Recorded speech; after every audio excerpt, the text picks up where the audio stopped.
சினிமாலேன்னு வந்ததுனால இருமாப்புடன் இது எனக்கும் திமுகவை எங்களுக்கு தாவேக்காக்கும் திமுகவை இருக்குமான போட்டிங்கிற. ஆமாம். இது வரைக்கும் ஒரு தேர்தலில் நிற்கல. இன்னும் நிற்காமையே அவர் தன்னை எந்த லெவலுக்கு எலிவேட் பண்ணியிருக்கார் பாருங்க. அதில் நாவடக்கம், வாயடக்கம், அதான் நாவடக்கம் ப்ளஸ் ஹியூமிலிட்டி, பணிவு ரொம்ப ரொம்ப தேவைன்னு ப்ரூவ் பண்ணியிருக்கார் அவருக்கு. அதில் அடுத்தது நான் பேசுவது நீட் பற்றி பேசுகிறார். அப்போது மிஸ்டர் விஜய் என்ன சொல்கிறார், 5 ரூபாய் தான் டாக்டர் அவங்கள பற்றி தன்னோட ஒரு சினிமாவில் பேசினார்.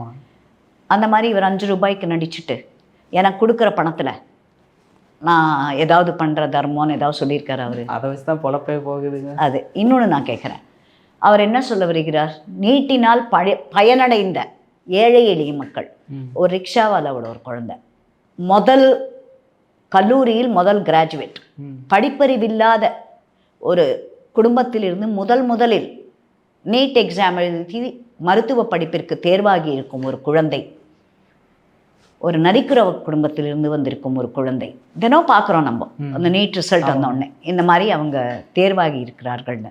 நீட் இல்லாமல் ப்ரைவேட் மெடிக்கல் காலேஜஸ் இந்தியாவிலேயே இங்கே தான் ஜாஸ்தி, என்ஜினியரிங்கும் மெடிக்கல் காலேஜும் தமிழ்நாட்டில் தான் ஜாஸ்தி. நீட் இல்லாமல் அந்த குழந்தைங்க படிப்பாங்களா, இல்லை அவர் தன்னுடைய சம்பளத்தில் 5 ரூபாய் வாங்கி கொண்டு அந்த பணத்தில் இந்த குழந்தைகளை அவர் ப்ரைவேட் காலேஜில் கேபிட்டேஷன் ஃபீ கட்டி படிக்க வைப்பாரா மிஸ்டர் விஜய்? இதில் எது நியாயம்? அந்த குழந்தைகளுக்கு நீங்கள் இல்லாட்டி ஒத்துக்கங்க, நீங்களாம் படிக்கக்கூடாது, மருத்துவ படிப்பெல்லாம் உங்களுக்கு எட்டாத கனி, நீங்கள் எங்கே இருக்கீர்களோ என்ன செய்ய அதோட உங்கள் நிலைமைக்கு ஏற்ற மாதிரி இருந்துக்கங்க அப்படின்னு அட்வைஸ் பண்ணுறாரா?